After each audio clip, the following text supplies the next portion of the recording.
Hello everyone, welcome back to my kitchen.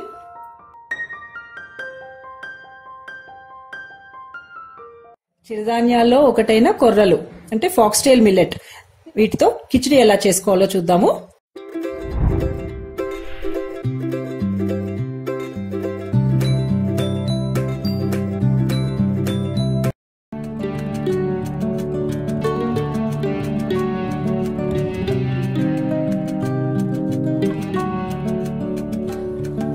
ఈ కొర్రలతో కిచిడి చేయడానికి ఏమేం కావాలో చూద్దామా.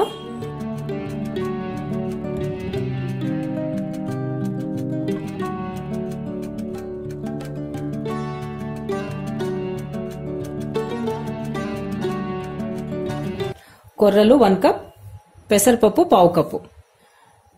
ఈ కొర్రల్ని 2-3 సార్లు నీళ్లలో బాగా కడిగి ఆ నీళ్ళని వడబోసేసి మళ్ళీ ఫ్రెష్ వాటర్ లో ఒక 5 to 6 అవర్స్ అన్న నానబెట్టుకోవాలి. ఇవి అలా నానబెట్టుకున్న కొర్రలు. ఈ కొర్రల్ని నేను 1 కప్ నీళ్ళలో నానబెట్టుకున్నాను. ఈ నీళ్ళని పడేయకూడదండి, వాటిని మనం వాడుకోవచ్చు కిచిడికి. పెసరపప్పును కూడా బాగా కడిగి 1 గంట సేపు నానబెట్టుకోవాలి. ఇంకా పసుపు, కారము, ధనియా పౌడరు, గరం మసాలా పౌడరు. ఇక్కడ కారం నేను ఒక 30 స్పూన్ వరకు తీసుకున్నానండి. మీరు మీ టేస్ట్కి తగ్గట్టుగా ఈ కిచిడికి ఎంత కారం కావాలో దాని ప్రకారంగా కారం చూసి వేసుకోండి. 1/2 స్పూన్ పసుపు, చాలా కొద్దిగా గరం మసాలా పౌడర్, ఒక 1/2 స్పూన్ వరకు ధనియా పౌడరు. ఇక పోపులోకి ఆవాలు, మినప్పప్పు, జీలకర్ర, 1/2 స్పూన్ ఇంగువ, నూనె 2 స్పూన్లు, కొద్దిగా నెయ్యి. ఈ కిచిడి వెజిటేబుల్స్తో చేసుకోవచ్చు, వెజిటేబుల్స్ వేయకుండా కూడా చేసుకోవచ్చు అండి. వెజిటేబుల్స్ లేకుండా ఉంటే జస్ట్ కొర్రలోను పప్పు ఉడకబెట్టుకుని మన పొంగల్ టైప్లో అనమాట పోపు పెట్టుకుని ఉడికించుకోవటము. కానీ వెజిటేబుల్స్తో చాలా సంషస్గా ఉంటుంది కదా, సో కొన్ని వెజిటేబుల్స్ తీసుకున్నాను. ఒక పెద్ద బంగాళదుంప, ఒక మీడియం సైజ్ క్యారెట్, ఒక హాఫ్ క్యాప్సికము, ఒక చిన్న సైజ్ టొమాటో, నానబెట్టుకున్న అలసందలు ఉన్నాయండి అవి, కొద్దిగా మునగాకు. వెజిటేబుల్స్ ఇవే వేసుకోవాలని ఏమీ లేదండి, మీ ప్రిఫరెన్స్ కి మీ ఇష్టానికి తగ్గట్టుగా ఏ వెజిటేబుల్ అన్నా వేసుకోవచ్చు. ఇది వచ్చేసి మునగాకు. ఇది కాకుండా మెంతి కూరను కూడా సన్నగా కట్ చేసుకుని వేసుకోవచ్చు. ఇంకా ఇష్టం ఉంటే కనుక పాలకూర కూడా సన్నగా తరిగి వేసుకోవచ్చు. ఇవి నా దగ్గర నానబెట్టిన ఉన్నాయి కాబట్టి అలసందలు తీసుకున్నాను, లేదా పచ్చి బఠానీలు తీసుకోవచ్చు, కాబూలీ చెన్నా తీసుకోవచ్చు, నానబెట్టిన కాబూలీ చెన్నా. సన్నగా కట్ చేసి పెట్టుకున్న ఉల్లిపాయలు, కొన్ని జీడిపప్పులు, కొద్దిగా కరివేపాకు, సన్నగా కట్ చేసి పెట్టుకున్న కొత్తిమీర. జీడిపప్పు వేసుకోవటం ఎంటైర్లీ ఆప్షనల్ అండి. ఈ రైస్ ఐటమ్స్ లో మధ్యలో జీడిపప్పు అలా తగులుతూ ఉంటే బాగుంటుందని చెప్పి నేను వేస్తుంటాను. ఇష్టం లేకపోతే టోటల్ గా ఇగ్నోర్ చేసేయండి. ఈ కిచిడి నేను డైరెక్ట్ గా కుక్కర్ లో చేస్తున్నాను.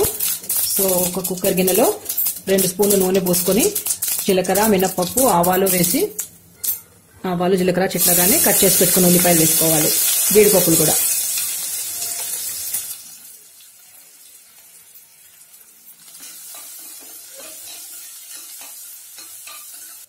ఉల్లిపాయల్ని కొద్దిగా ఫ్రై చేసుకున్న తర్వాత కట్ చేసి పెట్టుకున్న క్యారెట్, బంగాళదుంప ముక్కలు, క్యాప్సికము, టొమాటో, అలసందలు, కట్ చేసి పెట్టుకున్న మునగాకు, కరివేపాకు, ఇందులోనే పసుపు కూడా వేసేస్తున్నాను. ఒక 1 మినిట్ ఈ వెజిటేబుల్స్ ని ఇలాగా వేసుకోవాలి. ఇలా 1 మినిట్ బాగా ఫ్రై చేసుకోవాలి. ధనియా పౌడరు, కారము, గరం మసాలా పౌడర్ వేసేసుకోవాలి. స్టవ్ ఫ్లేమ్ సిమ్లోనే ఉండాలి. 1/2 స్పూన్ ఇంగువ. పౌడర్ వేసిన తర్వాత ఒక 30-40 సెకండ్స్ లో ఫ్లేమ్లో ఇలాగ ఫ్రై చేసుకుంటే చాలండి. 1 కప్పు కొర్రలకి 2.5 కప్పులు నీళ్లు. ఇంకా పప్పు ఒక 1/2 కప్పు ఉంది కాబట్టి ఒక 1/2 కప్పు నీళ్లు పప్పు తీసుకుంటున్నాను. ఈ వెజిటేబుల్స్ కి ప్రత్యేకించి నీళ్ళు ఏమీ తీసుకోవట్లేదు. ఇది వచ్చేసి 1 కప్ ఈ కొర్రలు నానబెట్టుకున్న నీళ్లు, 2 కప్పులు నీళ్లు. ఇప్పుడు టోటల్ గా 3 కప్పులు నీళ్లు తీసుకున్నాము. 2.5 కప్పులు కొర్రలకి, ఇంకా 1/2 కప్పు పప్పుకి అని. ఇది పొంగల్ కన్సిస్టెన్సీలో వస్తుంది కదా కిచిడి. అంత జారుగా వద్దు అనుకుంటే కొంచెం తగ్గించుకోవచ్చు. 2.5 కప్పులు పోసుకుంటే సరిపోతుంది. సరిపడా ఉప్పు, ఇలా ఉడుకుతున్నప్పుడు కొర్రలు, ఇంకా పప్పు వేసి బాగా కలపాలి.